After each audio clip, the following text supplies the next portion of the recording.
for everything, for all the bounties He has given us. We should be thankful to this church who has invited us, my brother Tain, who gave me this opportunity, and I thank all of you to be here to listen to me. I thank this country and the system who has made sure that each and every individual can live within its own, his own, faith and belief, according to his own faith and belief. So I'm thankful to New Zealand too. And I've read somewhere that it's not the happy people who are thankful, it is the thankful people who are happy. So we are thankful to God for everything we have got. Brother has asked me to talk about the independence of Pakistan and India, and I was not very keen to talk about this, but after seeing this clip of Viceroy, I would say few things about my experience and my family's experience, and very few things. But I will definitely love to come back to the spiritual or the religious part. My personal background is I've studied history of Islam and history of Indo-Pakistan, India-Pakistan. And I have studied economics, I've studied psychology, I've studied, what else? Several other, political science. Yes, political science was my major in my bachelor's. And I found, I will disagree with my brother and lots of people that British were not good rulers, or they were not. For India or Pakistan, if we go back into 1,000 years or more than 1,000 years history, I think that was the best time the people enjoyed peace, harmony, and independence and freedom of expression.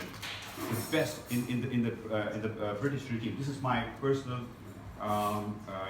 understanding and my own study. It's my own personal view. I do not represent any political party or any political culture or any religiously motivated people. I'm a very independent person. Though my parents, they migrated from India to Pakistan, but my elders were burnt alive in 1947 at the time of partition. So that's not a very good history. But we don't keep grudges. My religion tells me to be nice, to be humble, to be friendly, to be peaceful with each and every one of us. I don't see people, my religion doesn't teach me to see people as we and them, it is we and us. I don't believe in divisions. I don't believe in partitions. I believe in, that's my personal views, I believe in unity. When I say that we come from Islam, Islam is an Arabic word which has, sisters, are you from Iran? So if you know, it's Irani, it's an Arabic word that means peace. Our greeting to each and every one of you is Assalamu alaikum, peace on you. One of the attributes of God is salam, that is peace. Once I was in the United States, and there was a very big reverend, and she was addressing to our congregation, and she said, how come that if you say that your God and my God is same, so why in the 99 attributes of God there is no word love, and you just say that God is merciful, He is compassionate, He is kind, but you never say that God is love. I said, there is an Arabic word for love, and that is wadud. God is love, and love is God. So this is the kind of religion we have, but unfortunately with lots and lots of misunderstanding created by, I will not accuse only media, but also some of the Muslims, not all of the Muslims. And these Muslims have made hostage of rest of the Islam, lots of people. Like he said, he told his family that he's a Muslim priest as a friend. And when I went to the United States in 2011, this guy, he was a very friendly guy, he was a salesman of some mobile company. And he said, hey, where are you from? I said, I'm from Pakistan. He said, oh, I don't shake hands with terrorists. I said, I'm not a terrorist, I'm a tourist. So, and then he shook hand very warmly, you know. So it is a misunderstanding between different faiths.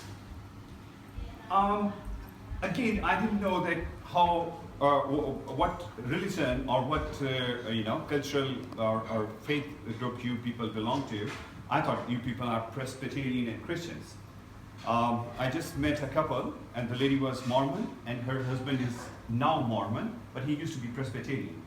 And I told him, I know the reason why you changed your religion. He said, why? How do you know that? I said, because it's very difficult to pronounce Presbyterians. So it's easy to say Mormon, you know. So, brothers and sisters, my point is that, you know, religion does not divide us. I will quote from Holy Book, Quran. And we call Quran as a newest testament. In Holy Quran, Prophet Muhammad has been mentioned with his name only 4 times. And Jesus has been mentioned 25 times. In Holy Quran, Mother Mary has been mentioned 34 times. And in Holy Quran, there is a chapter about Mother Mary. Perhaps she's the only one which is quoted in Quran. She's the only lady. And not only this, but also, I mean, when Prophet Muhammad was born and he started spreading his message, there used to be what has always been polarized into different world powers. So there were 2 world powers, superpowers, the military might and the economic might, and one was Iranian and the other was Roman Empire. And Prophet Muhammad, and during his time, Romans were defeated by the Iranians. And Muslims had a very setback because they used to love Christians. And then there was God revealed a whole chapter in Quran, and that is the chapter Rome. It is about Rome, and that Rome has been defeated, but it is temporarily. But they will be given victory again. So I mean, there are million things I can talk about the similarities and commonalities. Yes, we do have differences of opinion in different ways, but that doesn't make us enemies. That doesn't make us some different from each other. And I will quote Quran. You know how Quran takes as these differences.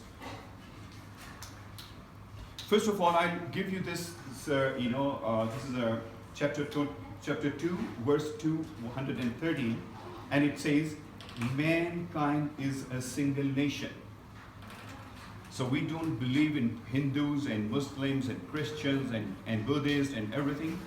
God has mentioned all of them as one community in Quran. And that is the teaching of Islam. So whosoever divides us has a political agenda. Politics divides us. They do not unite us. Religion unites us. So that's my take on this. The other thing which about the Islam and the Islamic faith is, we do not discriminate among different religions. You know, like Hindus, for me they are people of the book. For me, Krishna, we regard Krishna, Muhammad, Jesus, Moses, Abraham of the same rank. They all brought the same message from the same one, only one. So for us, dividing people into religions means misunderstanding or ignorance or whatever, or arrogance, whatever you call it. But it can't be religion. It can't be religion. In India, Muslims and Hindus, they lived together for over 1,000 years. So over 1,000 years they have been together. And why they just divided into 2? And then from 2 to 3? And we are still not settled down. We should have at least learned, if we could not live together as good brothers, we should have at least lived like good neighbors. Like Australia, New Zealand, like Canada and the United States. So we could have learned from this. It is not religious agenda which is served. It is political agenda, and people who have politicized the religion and they misuse it, They twist the meanings, and that's what they are doing, to spread hatred and hostility among people. Otherwise, there is no sane reason to be different from each other. We enjoy the same food. We are enjoying. God is one. God is giving. The sun is shining on all of us, regardless of our faith and belief and our cultures and community and colors. We all are enjoying the oxygen in this room equally, except who is a smoker. So, I mean, it is God who is kind, merciful, beneficent, compassionate, but He can't be, a Muslim God, a Hindu God, or a Christian God, or someone else God. God is God. We are dividing God. We are minimizing God's, grace. We are reducing God's grace. We are reducing God's the creation plan of God. He wants us to be united, and there are differences. I will come to the differences part as well. There is another verse in Quran that says, He has made plain to you the religion which He enjoined upon Noah, and we have revealed to you which we enjoined to Abraham and Moses and Jesus, to establish religion and not be divided therein. And not be divided therein. So, and in another verse, God says, and this is about Christians. When God said to Jesus, "O Jesus, I will cause you to die and exalt you in my presence, and clear you of those who disbelieve, and make those who follow you above those who disbelieve to the day of resurrection." So we are common. We are one being, one nation, one community. So there are so many things I can add on to this. But the thing is that religion doesn't divide us, religion unites us. There may be misunderstanding. There may be the division of resources among the Hindus and Muslims, but it has got nothing to do with Islam and Hinduism. There are still 1.3 billion, and 14% of them are Muslims. They are still living over there, and that's a huge amount. I was about to calculate, but I could not. So it's a huge amount. It is equal to the population of Pakistan, maybe. So my point is, brothers and sisters, we should learn from the history, and we should learn from New Zealand. This is a blessed land. I call people that I'm in paradise. I'm in paradise on earth because I can live up to my own aspirations and my own beliefs and I'm talking to all of you. I don't say you, all of us. We are one body. We are just one being, and that unites us. And there are lots of people who are creating hatred among religions, who are dividing us, who have wrong motives. So we should be careful that they are not religious people. They are really dangerous people. The religion does not allow the killing of anyone in the name of religion. This is the biggest, for me it's a joke, that Islam is a word that means peace, and anybody who is doing violence in the name of peace, what is this, man? I can't understand that. Violence has got nothing to the teachings of Islam. Islam means peace, and our greeting is peace on you. Our prophet is peace. Our God is peace, and this is what we are, trying to create. And let me share one more thing. There is a misconception in the minds of people, hearts and minds of people, that maybe Islam spread in India through sword. If it was the case, why there are still 14% Muslims in India? They could have been liberated.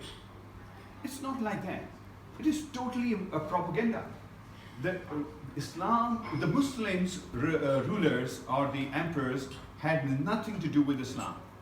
They were as ugly people as any person who has got nothing to no spirituality.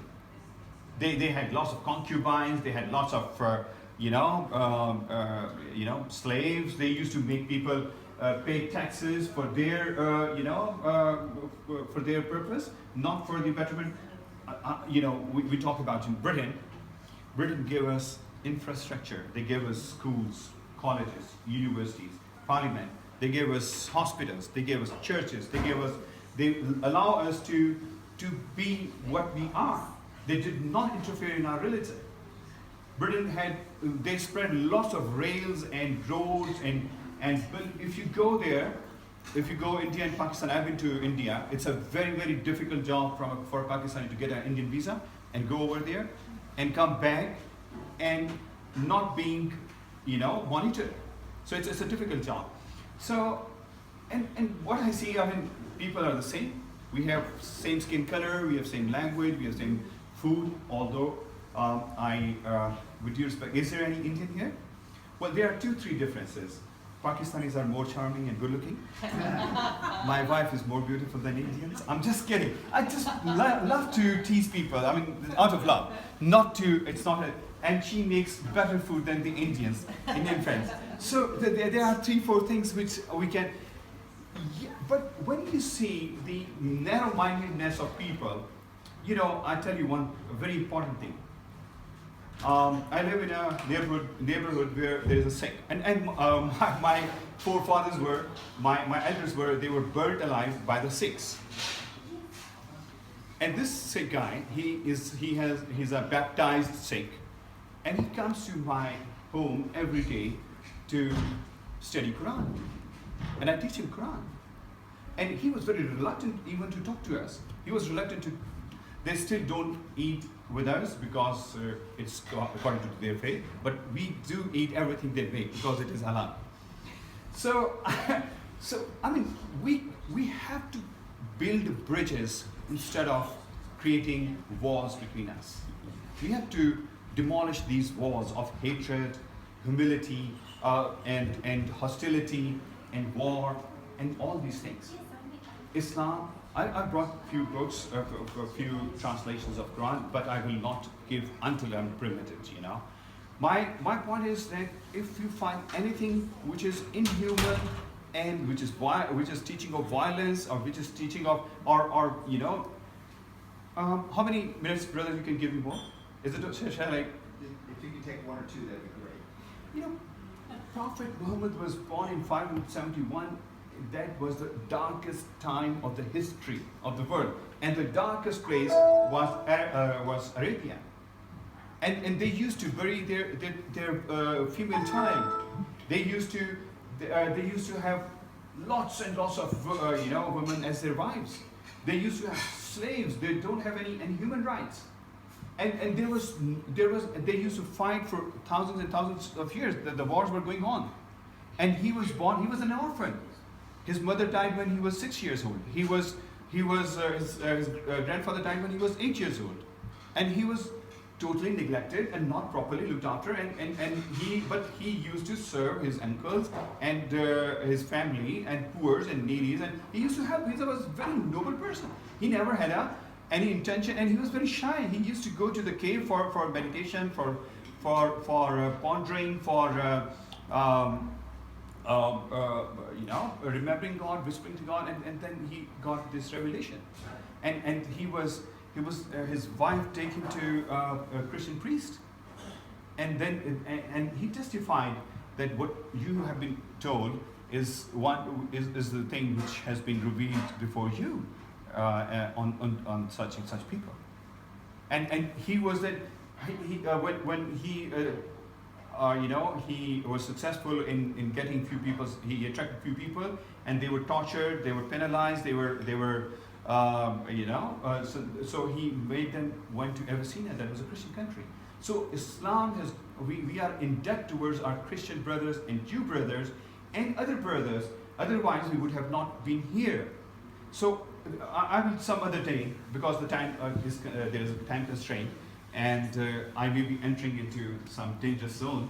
So I want to just thank all of you and Almighty to be a part of this beautiful family. God bless you. Thank you very much, my brother. You have always been very kind. Thank you.